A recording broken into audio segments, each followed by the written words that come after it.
네, 민주당의 신임 원내대표로 한병도 의원이 선출됐습니다. 또 강선호 의원에게 공천을 대가로 돈을 건넸다는 의혹을 받는 김경 서울시 의원이 오늘 저녁 입국했는데요. 정치권 현안, 여선홍 더불어민주당 부대변인 그리고 김동원 전 국민의힘 대변인과 함께 해보겠습니다. 안녕하십니까? 안녕하세요. 어서 오십시오. 자, 민주당 원내대표 보궐선거 한병도 의원이 선출이 됐습니다. 3선이고요. 이번 원내대표 선거전에서 개파색이 옅은 4명의 후보가 나서면서 정말 판세를 예측하기가 힘들었었는데 어떻게 예상을 하셨어요? 네, 원내대표 선거를 가장 예측하기 어려운 선거라고 이야기하거든요. 예. 왜냐하면 의원들이 투표하기 때문인데 사실은 이번 원내대표 선거는 당원들의 투표도 일부 있었습니다. 그러면서 이제 어떻게 될지 약간 예측이 좀 가능했는데요. 저는 사실은 이제 한병도 의원께서 당선되실 줄 알았어요. 그랬어요? 그러니까, 네, 최근에 이제 원내대표 선거 흐름이 재수 3수생한테 굉장히 유리합니다. 아하. 그래서 한병도 원내대표는 그 22대 국회의원 1기 때부터 원내대표 이렇게 출마 의지를 굉장히 보였었고, 그리고 지난번 이제 김병기 원내대표가 당선될 때는 예결위원장을 맡으면서 사실상 원내대표의 가장 유리한 고지에 올라섰다. 이렇게 좀 평가가 있었는데 한병도 원내대표가 사실은 이번에 관건 중에 하나가 보궐로 치러지는 임기다 보니까 4개월 하는 원내대표에 출마할까 안 할까 이게 이제 관전포였는데 실제로 출마를 하면서 저는 한병도 원내대표한테 약간은 조금 당선 가능성이 높지 않나 이런 생각을 했는데요.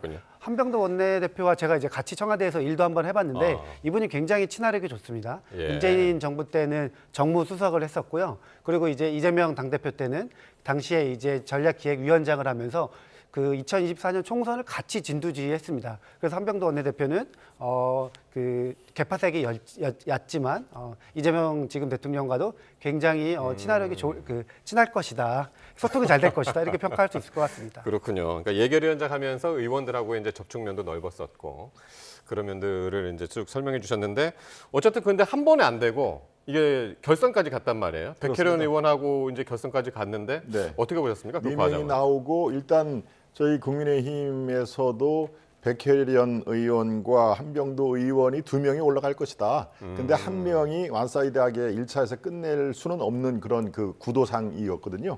그러니까 2명이 결선 투표에 올라간 것까지는 많은 그 눈들이 비교적 정확하게 예측은 한 것입니다. 그런데 지금 한병도 원내대표 지금 아까 말씀을 드렸지만 이번이 참 특이한 게 17대 원광대 출신의 총학생회장이죠. 전라북도에서 아주 일찌감치 국회 입성을 했는데 18대, 19대, 20대 세 번에 걸쳐서 이른바 휴직기를 가졌습니다. 꽤 오랜 기간에. 그런 다음에 17대 의원이었군요. 그렇습니다.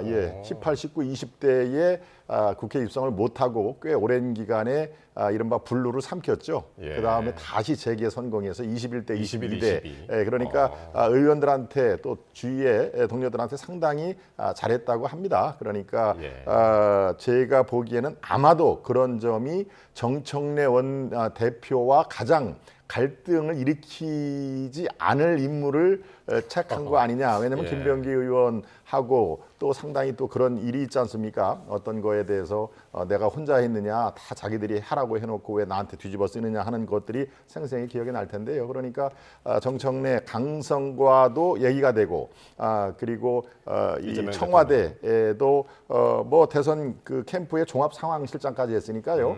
두루두루 얘기가 되기 때문에 이른바 정청래와 대통령과의 갈등 관계로서 당이 위험에 처할 가능성이 가장 적은 후보한테 역시 결선에서는 표를 준 거 아니냐 이런 식의 분석이 충분히 가능하다 이렇게 보여집니다. 근데 이제 워낙 지금 민주당이 어수선한 분위기여서 조금 이따 구체적으로 얘기를 나누겠지만은 지금 그 공천 헌금이라든가 이런 문제도 있고 과제가 많죠? 네, 지금 상당히 혼란스러운 분위기입니다.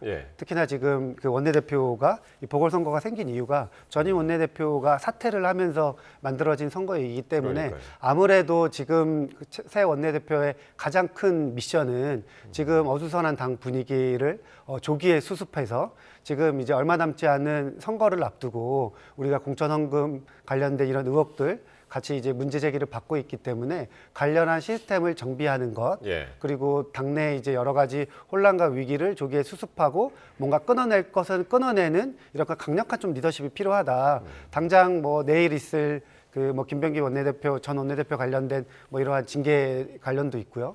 뭐 여러 가지 문제가 많습니다. 예. 특히 이제 이번 지도부 같은 경우에는 사실은 전부 다 대부분이 보궐로 되신 분이에요. 그러니까 정청래 대표님도 그렇죠. 이재명 대표가 대통령이 되시면서 보궐로 되신 분이고 지금 원내대표도 그러네요. 그렇고요. 그리고 지금 오늘 원내대표 선거와 함께 최고위원 선거도 치러지지 않았습니까? 네. 근데 이분들도 다 보궐선거예요.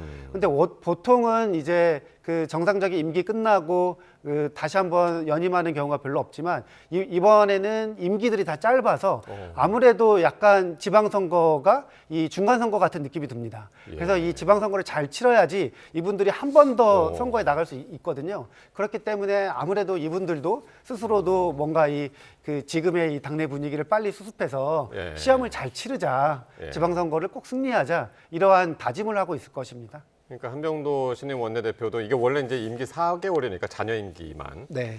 근데 이제 더 할 수도 있는 어떤 그 가능성까지 열어둔 그렇죠. 그런 발언까지 했었는데 어쨌든 지금 말씀하신 것처럼 최고위원 선거도 오늘 보궐선거도 같이 열렸었는데 3명이 뽑혔는데 후보가 4명이었었죠. 근데 그 친명 2명, 친청 2명 이렇게 있었는데 어쨌든 친청 지금 이제 정청래계라고 불리는 분 문정복, 이성윤 의원이 선출이 됐고 친 이재명계에서는 이건태 의원이 이제 탈락을 하면서 세 분이 저렇게 2대 1로 구성이 됐는데 어떻게 보셨습니까? 네, 저는 이 세 분의 새로운 원내대표도 원내대표지만 탈락한 분이 오히려 더 주목을 받는 그런 거 아닌가.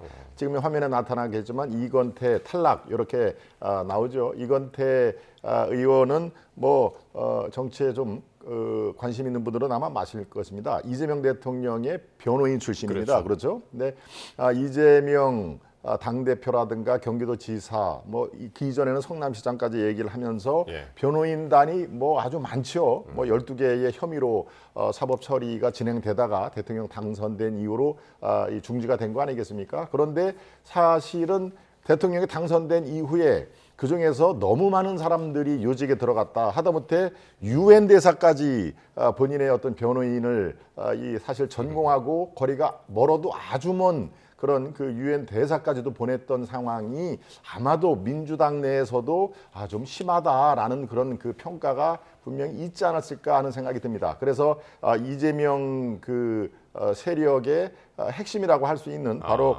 이건태 의원 이른바 최고위원 후보가 4등으로 탈락한 거에 저는 더 눈길이 많이 가는데요. 그만큼 바로 민주당도 이른바 당내에서 역학구도가 점점 분화되면서 상당히 지금 갈등 관계를 치닫는 거 아니냐. 그리고 대통령 이재명 대통령이 시간이 가면 갈수록 어떤 본인의 어떤 세력 이런 것들은 지금 저 정도의 이렇게 본인이 아주 꼭 됐으면 되는 사람인데도 4등으로 떨어지는 그런 것이 알겠습니다. 오히려 많은 분들의 어떤 관심을 가지고 있다 이렇게 보여집니다. 그렇게 이제 해석을 하셨고 어쨌든 이렇게 되면서 정청래 대표의 당내 입지가 이제 더욱 강화되는 그런 모습이 될 것 같은데 당장 지금 예상이 되는 게 전당원 1인 1표제 이게 한 차례 이제 부결이 됐었잖아요. 근데 정 대표가 지난달인가 최고위원 보궐선거 직후에 이거 다시 실시하겠다고 해가지고 이제 요게 이제 상당히 이제 관심이 가는 부분인데 요 전망은 어떻게 하세요?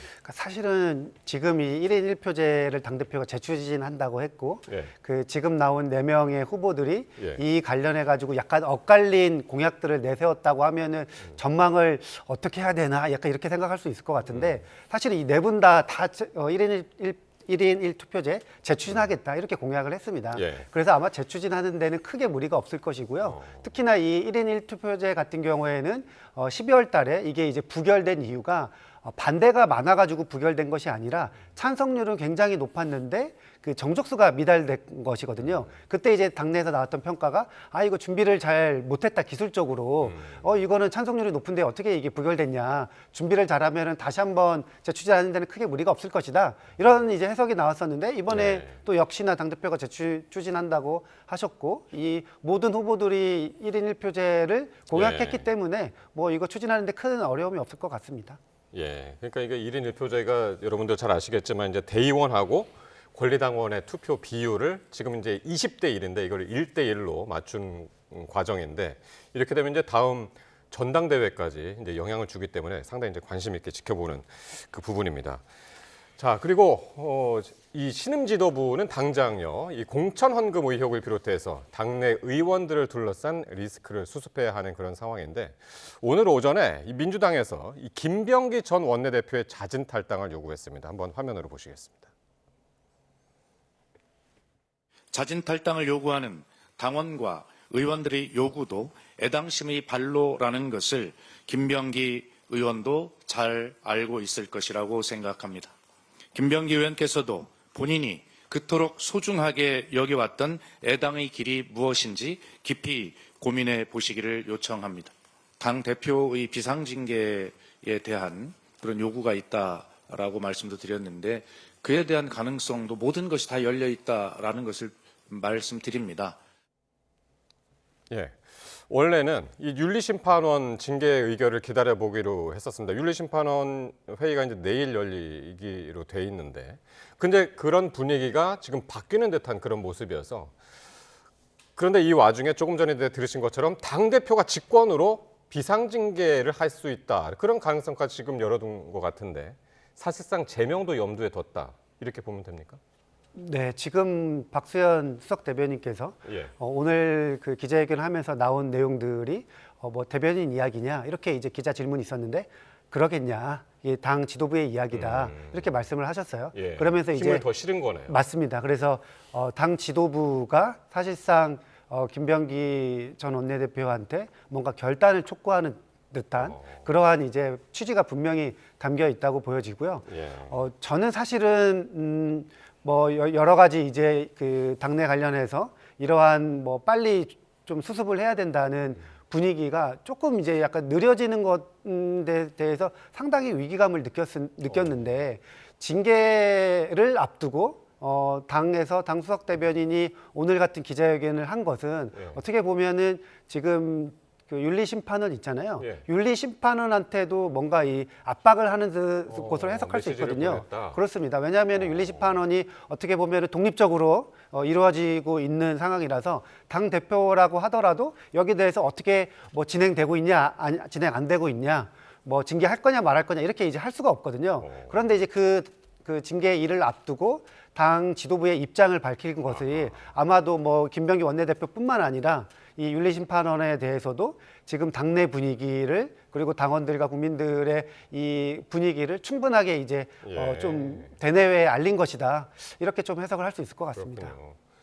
근데 이제 김병기 전 원내대표가 이렇게 얘기했잖아요. 제명은 당할지언정 내가 스스로 나가진 않겠다. 그렇습니다. 어떻게 보세요? 그거는 이제 자신감의 발로죠. 나 건드리지 마라. 나 당신들이 어떤 그 가지고 있는 그런 그 약점 다 내가 알고 있는 사람이다. 왜냐하면 단 곧 이른바 우리 앵커님 잘 아시겠지만 비명행사, 친명횡재에 이른바 칼잡이를 했던 분 아닙니까? 당시에 공천관리위원회 간사까지 하고요. 또 후보자, 국회의원 후보들의 후보자 검증위원장까지 했습니다. 그러니까 그런 파일을 다 볼 수밖에 없는 위치에 있기 때문에 아유, 나 건드리지 마세요. 나 건드리면 나 혼자 죽지 않습니다. 라고 그런 그 자신감, 본인의 입장에서 자신감이죠. 그러니까 내가 지금 뭘 잘못한 게 있는데 내가 스스로 탈당을 하고 뭐 제명 거려나 웃기지 마라 라고 하는 바로 끝까지 본인 스스로는 안 나갈 것 같으세요? 그렇습니다. 저는 이 한 열흘 동안에 지금 김병기 이른바 사태에 본인이 이렇게 끝까지 버티는 것도 바로 그런 의미인데요. 왜 지금 갑자기 이렇게 선회하는 분위기가 될까? 저는 두 가지 면에서 봅니다. 지금까지 선회하는 것이. 지금까지 한 열흘 정도의 김병기 전 원내대표 입장에서는 청와대, 그러니까 이재명 대통령과 정청래 당대표와 아마 마쿠에서 딜을 하지 않았을까 생각이 됩니다. 얼마든지 가능한 일이죠. 자, 이 상황에서 아마 딜이 잘 안 된 걸로 저는 파악이 됩니다. 그리고 이분이 안기부 출신 아니겠습니까? 이른바 안기부 스타일로 그런 파일이라든가 이런 것들을 갖고 압박을 했을 텐데, 당에서도 그렇고 청와대도 그렇고 이른바 김병기 파일의 그 강도, 핵심 내용을 한 일주일 동안 파헤쳤겠죠. 정말 이게 핵폭탄급이냐라는 것을 했는데 크게 뭘 갖고 있는 것 같지는 않다. 그러는 자신감이 있기 때문에 김병기 카드를 버린 거 아니냐. 저는 두 가지 카드로 가능성을 갖고 그렇게 지켜보고 있습니다. 그런 해석을 하셨고, 예. 이게 이제 기류변화가 있는 것이 아니라요. 사실은 지금 제가 아까 앞서 말씀드렸듯이 오늘 원내대표 선거와 최고위원 선거가 치러집니다. 그래서 이제 4명의 최고위원 지도부가 같이 이제 구성이 되는 것인데 네. 사실은 지도부 구성까지 기다렸다 이렇게 볼 수도 있을 것 같습니다. 왜냐하면 지금 지도부가 완전하게 있지 않은 상황에서 정청래 대표 중심의 이 3인 지금 5명이거든요. 이 5명으로 이 뭐 징계나 아니면 굉장히 중요한 일을 한다는 것은 어느 정도 약간 조금 위험이 좀 있거든요. 그렇기 네. 때문에 당 지도부가 오늘 다 모인 날 최고위 같은 것을 열어서 이제 그 입장을 다시 한번 정리할 수도 있다고 보여지고요. 정청래 대표가 오늘 그 선거 끝나고 모두 발언에 지금 그 원내대표님 그리고 당선된 최고위원 3분 집에 가지 마십시오. 예, 그랬어요. 최고위 열립니다. 이런 말씀도 예. 하셨거든요. 그렇기 때문에 아마도 뭐 지도부 구성을 기다린 것이 아닌가 이런 추측도 그렇군요. 해볼 수 있을 것 오늘 같습니다. 신임 원내대표까지 이제 최고위원 4명에서 3명 해서 이제 4명이 이제 그 최고위 구성이 이제 완결을 해서 9명이 됐으니까 바로 이제 회의를 했는데 그 내용을 아마도 이제 김병기 전 원내대표에 대한 이야기도 하지 않았을까. 지금 이제 그렇게 예상을 하시는 거고요. 자, 오늘 그리고 이제 강선호 의원한테 1억을 건넨 혐의를 받고 있는 김경 서울시 의원이 귀국을 했죠. 그래서 이제 경찰 조사가 급무사를 탈 것 같은데 원래는 이제 내일 귀국할 것으로 예정이 돼 있었는데 귀국을 하루 앞당겨서 귀국을 했단 말이죠. 어떻게 보세요? 그 하루 앞당긴 예, 배경은? 이분도 아마 변호사를 저는 이미 섭외가 다 끝나고 아마 충분한 이 대화를 했을 겁니다. 그러고 이른바 CES 라스베가스에 가서 사진도 찍고 참 아주 천진난만한 얼굴을 그런 보였는데요. 자, 이렇게 이 정도까지 됐으면은 이미 이제 정치자금법의 위반은 본인도 아마 인정을 하는 상황일 겁니다. 자, 인정이 되면 어떻습니까? 이제 형량과 감경 사유를 생각을 안 할 수밖에 없는데요. 지금 말이 서로 뒤죽박죽으로 뭐 선후 관계가 다르는데 지금 현재로서는 어떻습니까? 돈을 준 것도 많고 돈을 다시 돌려받았다라고까지 이제 말을 맞춘 이따가 뭐 경찰 얘기도 나올 것 같습니다만 말을 맞췄다고 보시는 거예요? 그렇습니다. 뭐 그럴 강선호 가능성이 지금 12월 29일 날이 저 김경 이른바 사태, 강선호 사태가 처음으로 국민들께 알려진 상황인데 벌써 2주 정도가 지났습니까? 얼마든지 이걸 맞출 수가 있죠. 그러니까 정치자금법 위반은요, 돈을 주고 받았다 하더라도 그거는 위반입니다. 아예 법조항에 나와 있으니까요. 정치자금법 위반에 여기에 같이 연루가 된 강선우 또 김병기 전 원내대표와 같이 이제 정치자금법 위반으로 수사를 받을 텐데 바로 이런 점에서 글쎄요, 여기에도 아마 죄수의 딜레마가 아마 분명히 적용이 될 것입니다. 아유, 내가 먼저 얘기를 할 수 있는 건 다 얘기를 하자. 왜?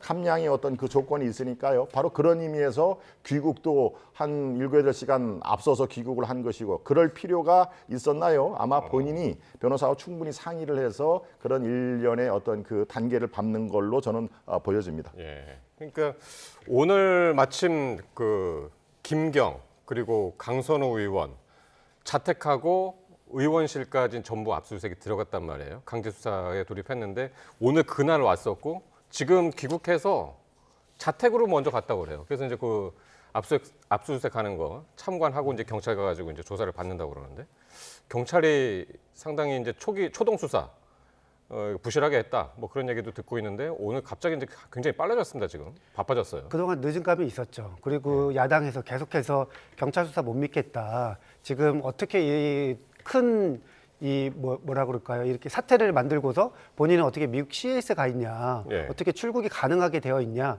경찰이 제대로 수사하고 있는 거 맞냐, 이런 이야기들이 충분히 있었는데 저도 어느 정도 거기에 대해서 수긍이 가더라고요. 예. 그러면서 저는 가장 먼저 경찰한테 아니 이거 봐주지 말아라. 김경 시의원 민주당 탈당한 지 오래됐다. 강선우 의원도 마찬가지고 경찰이 이번에 엄정하게 수사 의지와 유능한 수사 능력을 보여줘야지만 야당이 특검하자고 하지 않는다. 그래서 경찰은 명운을 걸고 이 수사를 임해야 된다. 이런 말씀을 드렸었는데 사실은 오늘 이제 압수수색이 이루어졌기 때문에 강제 수사에 이제 돌입했다고 볼 수 있고요. 뭐 관련해서는 지금 뭐 녹취록도 있고 여러 가지 정황들이 많이 나오지 않았습니까? 예. 그래서 빨리 경찰이 수사해서 결론을 빨리 냈으면 좋겠다. 이렇게 네. 이제 보여지고 압수수색할 때 어쨌든 경찰이 이제 혐의를 거기다가 이제 기재를 하는데 그 예. 혐의가 이제 뇌물죄랑 정치자금법 위반이에요. 아무래도 그 뇌물죄 같은 경우에는 이제 대법원 판례에 의하면은 그 받을 의사가 있으면은 그게 무조건 뇌물죄로 성립이 되거든요. 돌려줬다고 하더라도 예. 소유할 목적으로 받았으면 그건 예. 뇌물이다, 뇌물이 맞다 이런 판례가 있기 때문에 아마도 그것을 뭐 입증하는 것도 크게 어렵지 않을 것입니다. 그래서 경찰은 어쨌든 국민적인 의혹이 있는 만큼 빨리 신속하게 공정하게 수사를 해달라 예. 이런 말씀을 제가 드리겠습니다. 짧게 보완을 좀 해도 될까요? 정말 이번 사태를 보고 아마 우리 국민 여러분들께서는 야 이제 검찰청이 9월 말에 폐지가 되고 경찰에 완전한 수사권 칼을 쥐면은 정말 큰일 나겠구나 하는 사태가 바로 이번 사태에 여실히 드러났습니다. 이른바 수사의 3종 세트 우리 시청자 여러분들 다 아실 겁니다. 어떤 대형 이른바 스캔들이 터지면요 제일 먼저 해야 되는 게 바로 출국 금지 아니겠습니까? 두 번째가 뭡니까? 압수수색이죠. 세 번째 이를 바탕으로 강제 수사가 진행이 되는데요. 바로 출국 금지. 제가 말씀드렸던 12월 29일 이후에 이 경찰이 한 게 출국 금지를 전혀 하지 않았습니다. 그래서 지금 저 화면에 나오는 김경 전 시의원이 현재도 시의원이군요. 시의원이 바로 미국의 라스베이거스 가서 날아가서 보란 듯이 사진을 찍고 했던 것을 공개를 했지 않았습니까? 바로 그런 의미에서 출국 금지를 오늘에서야 내린다. 바로 오늘에 입국한 날 다시는 출국을 못하게 출국 금지를 내린다. 예. 정말로 우리 이제 경찰을 믿고 대형 권력형 비리는 수사가 알겠습니다. 잘 이루어지지 않겠다라는 것이 바로 정말 아주 좀 심각한 사태다. 저는 이런 예. 말씀 거듭드립니다. 일단 짧게만 제가 이제 정리를 하면은 이제 강선우 의원하고 김경 의원하고는 공통적으로 이야기하는 것이 받았다가 돌려줬고 줬다가 받았다. 이제 여기까지 이제 같은 거예요. 그렇습니다. 근데 이제 네. 중간에 이제 강선우 의원의 보좌관은 나는 받은 적이 없다. 그거를 이제 심부름 시켰다고 그랬는데 자기는 받은 적이 없다라고 이제 경찰 조사에서 그렇게 이야기를 했었고 어쨌든 이제 그 1억 원이 그러면 공천 헌금이냐 아니냐 그 돈의 성격. 이 문제도 이제 상당히 중요해서 앞으로 경찰 조사가 어떻게 진행이 될지 같이 봐야 할 것 같습니다. 자, 그리고 이해운 장관 후보자 이야기를 할 텐데요. 지금 기획예산처 장관 후보자인데 보좌진 갑질 논란에 이어서 지금 이제 강남의 이른바 로또 아파트 부정청약 이 논란까지 이제 휩싸였는데 어떻게 보세요? 당내 분위기 어떻습니까? 당내 지금? 분위기 매우 안 좋습니다. 네. 민주당 인사였으면 진작에 아웃됐을 거라고 보여지는데 어쨌든 대통령이 국민통합 보수 인사를 기획예산처 장관에 등용을 해서 네. 같이 이제 뭐 국가재정 관련된 입장을 여야 입장을 맞추겠다 뭐 이런 의지 때문에 지금 아웃을 못 시키고 있는 거지 민주당 인사였으면은 바로 저는 지명 철회됐거나 자진 사퇴했을 것이다. 왜냐하면 예. 바로 직전에 이재명 정부에서 강선우 의원이 여가부 장관 올랐을 때 전문성이나 윤리성 이런 문제 하나도 없었습니다. 즉 그 보좌진 갑질 문제로 낙마했었거든요. 예. 그런 기준에서 볼 때는 지금 이해운 후보자는 낙마를 하하, 100번이고 그러네요. 해도 모자랄 상황인 거죠. 어쨌든 지금 당내에서는 여러 가지 이제 청문회가 있으니 인천 때까지는 기다려보자 이러한 이제 분위기인데 그 분위기도 저는 조만간 바뀌지 않을까 이런 생각이 들고요. 이번에 원내대표 선거하면서 이해운 후보자 관련돼서 많은 그 다수의 원내대표 후보들이 부적절하다. 좋은 인사가 아니다 이런 입장을 밝혔었거든요. 그래서 저는 오늘 또 지도부가 다시 구성되기 때문에 새로운 지도부의 새로운 또 그 분위기도 아마 전달되지 않을까 이런 생각이 듭니다. 국민의힘에서도 지금 자진 사퇴를 계속 종용하고 있는 거잖아요. 그렇습니다. 예. 본인이 결자 해제를 해야 된다. 이재명 대통령의 부름을 본인이 오케이 했으니까 네. 이제 이 정도까지 됐으면은 본인이 결자 해제를 해야 되고 그래야 민주당이 한숨을 돌릴 거 아니냐 하는 그런 얘기인데요.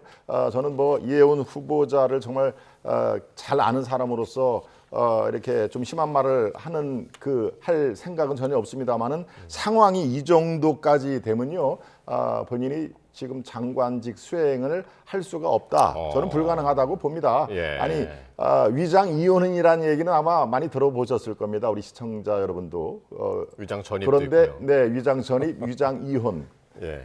근데 위장 뭡니까? 미혼이라는 위장 말은 미혼, 정말 아들. 예, 이 저 신조어치고 정말 이 국민들의 감정선을 자극을 하는 것입니다. 결혼을 했어도 혼인신고를 미루어서 아파트 이 청금화를 청약 나는 가점을 거위를 낚아챘다. 이거는 대한민국 국민으로서의 어떤 감정성을 자극해도 선을 넘었다. 그런 의미에서 저는 청문회 19일부터 청문회까지 약 한 두세 개 정도 제가 알고 있는 것만 해도 한 세 개 정도의 더 추가 폭로될 게 있습니다. 저희 그 국민의힘에 제보 들어온 것도 있고요. 어느 정도 예. 사실로 입증된 것만 해도 두세 개가 되기 때문에 예. 저는 이 강을 건너지는 못할 것이다라는 생각을 하고 있습니다. 19일 지금 일단은 잠정적으로 19일 날 이혜원 장관 후보자에 대한 청문회가 열기로 이제 잠정적으로 합의가 된 것 같은데 여야 사이에 일주일 더 남았습니다. 다음 주 돌아오는 내일 말고 그 다음 주 이제 월요일이란 말이에요. 그 전까지 그 사이에서 어떤 변수가 좀 생길까요? 사실은 저는 이제 그 11일, 12일 이걸 굉장히 중요한 날로 봤었는데요. 예. 왜냐하면은 아직 그 제가 알기로는 이혜원 후보자의 인사청문안이 의결되지는 않았습니다. 그러니까 19일 날로 하자고 여야가 이제 합의를 한 것 같은데 잠정적으로. 그 의결을 내일 합니다. 아, 네, 그래요. 그래서 저는 이 의결을 내일 하는 것도 아마 오늘 내일 뭔가 이 지도부가 새로 구성되기 때문에 그것을 염두에 두고. 네, 만약에 내일 의결을 하지 않으면은 이혜원 후보자한테 어쨌든 메시지를 보내는 거죠. 지금 민주당이 그런 것도 염두에 둬야 된다고 보고요. 뭐 가장 큰 문제 중에 하나가 이혜원 후보자의 이 부정 청약 관련된 부분은 이혜원 후보자의 해명을 저도 봤는데요. 예. 전혀 소명이 되지 않습니다. 그래서 명백하게 그 자녀를 부양 가족으로 등록하기 위해서 그 위장 전입 두 가지를 모두 한 것으로 보이기 때문에 이거는 형사처벌 대상입니다. 그 지금 작년에도 계속 국토부가 위장 결혼도 추후에 당첨이 된 이후에도 위장 결혼인지 아닌지 이걸 살펴봐가지고 공급 취소하거든요. 예. 지금 이거는 지금 다 이제 전 국민께서 다 알게 되지 않았습니까? 이혜원 후보자가 같이 살지 않았는데 네. 부양가족으로 등록했다. 네. 이거는 명백히 본인도 인정했기 때문에 이거는 빠져나갈 수 없다. 그렇군요. 그렇게 좀 보여집니다. 참 그 이혜원 후보자 힘들어 보이는 게 정말 어떤 토론에서도 어떤 출연자도 어떤 방송에서도 이혜원 후보자를 편드는 분을 제가 한 번도 본 적이 없는 것 같거든요. 예, 그 과정이 참 힘들 것 같습니다. 자, 국민의힘 이야기입니다. 장동혁 대표가 이제 12.3 비상계엄 사태에 대해서 사과를 하면서 노선 변화를 예고하고 있는데요. 이 당명 개정에 대한 당원 의견 수렴 조사를 내일 발표한다고 합니다. 오늘까지 이제 수렴을 한 것 같은데 그렇습니다. 결과 어떻게 보세요? 전 당원으로 대상으로 이 지금 계속 ARS가 오늘도 뭐 계속 아주 전화 받았다는 분들이 많이 찬반 있는데 투표였나요? 당명 개정에 한다 안 한다? 찬성한다 반대한다. 네, 찬성, 그렇습니다. 반대. 찬성 가능성이 훨씬 뭐 높다고 보여지죠. 개정하자. 예, 그렇습니다. 지금 뭐 이것은 당명 국민의힘에서 다른 당으로 이렇게 바꾼다. 그 당명 자체가 중요한 건 아니고요. 이른바 모든 것을 다 바꿀 수 있다라고 하는 선언적 의미로 보셔야 됩니다. 이른바 이제 경제 쪽에서는 삼성 전 이건희 회장이 바로 이 프랑크푸르트 선언을 하면서 삼성을 레벨업 시켰다는 그런 그 평가를 받지 않습니까? 이때 나온 유명한 말이 어떤 거였을까요? 마누라 빼고는 이거 다 바꿔야 된다 하는 그런 얘기가 있는데요. 바로 그렇습니다. 선언적인 의미에서 당명이 가지고 있는 상징성이니까 당명 개정은 이 이른바 중도층 또 국민 속으로 우리가 들어가겠다, 눈높이 맞추겠다라는 선언적인 의미니까요. 지금부터 변화와 새신 모습을 지켜보시는 것이 하나의 관전 포인트 아닌가 이런 생각이 듭니다. 예, 어떻게 보셨나요? 뭐 당면 바꾼다고 해도 국민들이 크게 이제 국민의힘 변했구나 이렇게 생각하지는 않으실 것 같아요. 우리가 이제 중국집 뭐 맛이 없어져가지고 손님이 떨어지면 뭔가 요리사를 바꿨습니다. 이제 맛이 달라졌습니다. 이렇게 해야 되는데 지금 그냥 간판만 바꾼 것이거든요. 그렇기 때문에 셰프는 같은데 예, 셰프는 똑같습니다. 됐냐? 그렇기 때문에 국민들한테 어떻게 어필할 수 있을 것인지 예. 특히나 장동혁 대표는 뭐 사과를 했지만 당내에서도 이게 사과냐 뭐 이런 비판을 받고 있고 오히려 지금 한동훈 전 대표와의 뭐 갈등 문제, 한동훈 전 대표를 뭐 징계하느니 마느니 이런 문제로 더 시끄럽기 때문에 지금 그 국민이 바라는 국민의힘의 변화와 혁신의 모습은 아니다 이런 말씀드리겠습니다. 당명 변경에서는 민주당도 크게 할 말이 없습니다. 당명 변경의 그 역사를 보면요, 민주당도 그 이상이면 이상이었지 그 아닙니다. 민주라는 것을 선점을 했기 때문에 뭐 더불어민주당, 새천년민주당 보시면요 아주 현란합니다. 그리고 그런 의미에서 당명이라든가 매관매직 이거에 대해서는 민주당이 할 말이 없다. 이른바 김건희 매관매직을 그렇게 강도 높은 포화를 쏟지만 지금 요새 나오는 것은 무엇입니까? 매관매직이 아주 정수를 보여지고 있지 않습니까? 그런 의미에서 이 남을 비판할 때는 상당히 좀 이렇게 팩트를 갖고 하시는 게 좋겠다라는 그런 말씀을 드립니다. 어쨌든 이제 당원들이 찬성을 한 의견들이 더 많을 것이다라고 지금 예측을 하셨고 내일 이제 그게 이제 발표가 되니까요. 어떤 식으로 또 당명 전개 과정이 반대를 하는 전개되는지. 분들도 상당수가 계십니다. 제가 저희 그 당원도 제가 당협위원장 청주지역을 맡고 있습니다만은 의외로 물론 그렇군요. 변화는 좋지만 당명까지 바꿔야 되느냐 이런 분들이 알겠습니다. 굉장히 많습니다. 내일 발표 결과를 한번 지켜보도록 하겠습니다. 네, 지금까지 여선웅 더불어민주당 부대변인 김동완 전 국민의힘 대변인과 함께했습니다. 고맙습니다. 네.